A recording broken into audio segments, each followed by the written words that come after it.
Luar biasa, keren. Ya, ini teman-temanku yang hebat dan luar biasa, komunitas Ratu Lisa di seluruh Indonesia. Ini suatu kebahagiaan dan kebanggaan.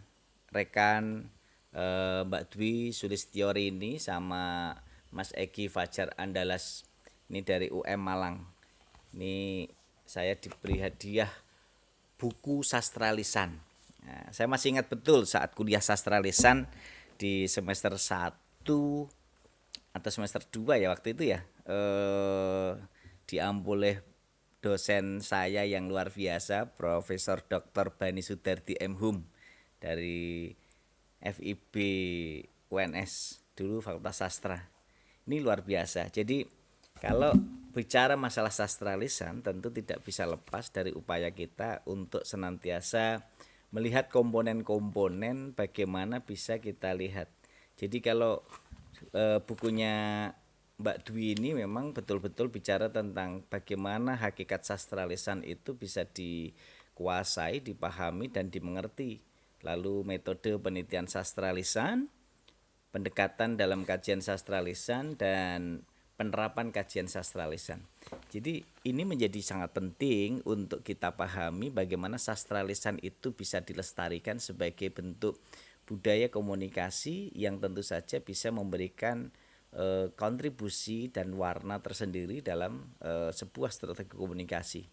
Menarik ketika dalam hidup dan kehidupan itu kita tidak lepas dari konsep pengembangan strategi berkomunikasi, karena strategi tutur ini akan sangat juga berdekatan dengan ilmu pragmatik, psikopragmatik, sosiopragmatik. Jadi di sini menjadi salah satu bagian bagaimana sastra lisan itu ketika dipahami secara utuh dari hakikatnya, kemudian metodenya, kemudian implementasinya itu akan menjadi sangat menarik dalam konteks bagaimana kita bisa merealisasikan itu menjadi sebuah wujud yang nyata ketika kita bisa memanusiakan manusia. Maka disitulah banyak hal-hal, cerita-cerita sastra lisan yang ada di daerah-daerah yang harus kita lestarikan dan tentu di sini harus kita wujudkan dan kita kembangkan sebagai perwujudan bahan-bahan literasi dengan Ratu Lisa, rajin menulis dan membaca.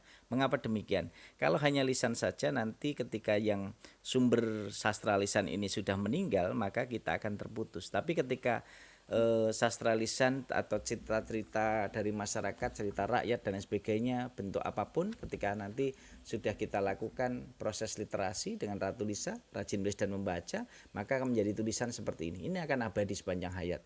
Jadi tulisan Mbak Dwi ini ketika ini tetap ada dan bisa digunakan, bermanfaat untuk semuanya. Disinilah kekuatan kita. Membacalah untuk menulis dan menulislah untuk dibaca umat sepanjang hayat. Karena disitulah kekuatan kita sebagai generasi muda, generasi abad 21 yang harus senantiasa memiliki 4 keterampilan. Keterampilan berpikir kreatif, berpikir kritis, komunikatif, dan kolaboratif. Nah, di yang ketiga, keterampilan komunikatif inilah harus bisa kita lakukan. Kita terampil berkomunikasi lisan dan tulis. Dan ini yang harus kita kuasai. Menguasai bahasa berarti menguasai dunia. Dan kekuatan kita untuk senantiasa berbagi dan senantiasa mengimplementasikan apa yang menjadi komitmen kita bersama-sama. Disitulah kekuatan itu akan menjadi nyata ketika kita merealisasikan dalam berbagai konteks komunikasi yang tentu saja akan berdampak dan itu akan memberikan warna tersendiri dalam berbagai strategi yang bisa dimainkan di berbagai konteks kehidupan sehari. Selamat dan sukses kepada Mbak Dwi Sulistiorini dan Mas Egi Fajar Andalas dari UM yang sudah menghasilkan karya yang keren luar biasa. Semoga bermanfaat dan ini tentu akan bisa berdampak untuk terus mendukung gerakan Ratu Lisa, gerakan literasi Ratu Lisa, rajin menulis dan membaca untuk seluruh generasi di Indonesia yang hebat dan luar biasa. Dan itu akan berdampak untuk kita semua bahwa kita semua menjadi penggerak literasi. Semua akan bisa berdampak dan ini akan menjadikan nilai kebahagiaan tersendiri karena dengan menulis kita akan membangun keabadian dan disitulah kekuatan kita akan mewujudkan nilai kebermanfaatan yang sinergis dalam berbagai situasi dan kondisi. Kebersamaan, kekuatan, silaturahmi, berbagi ilmu itu menjadi bagian yang tidak terpisahkan untuk membangun semangat bersilaturahmi, berkolaborasi, berkomunikasi, beraksi dan berliterasi dengan Ratu Lisa. Dengan 5B itulah kita akan wujudkan kebersamaan untuk menghasilkan generasi-generasi unggul abad 21 untuk kemajuan dan kejayaan Indonesia. Sekali lagi, berliterasilah dengan Ratu Lisa, rajin menulis dan membaca di Istana Arfus tercinta. Membacalah untuk menulis dan menulislah untuk dibaca umat sepanjang hayat untuk generasi Indonesia.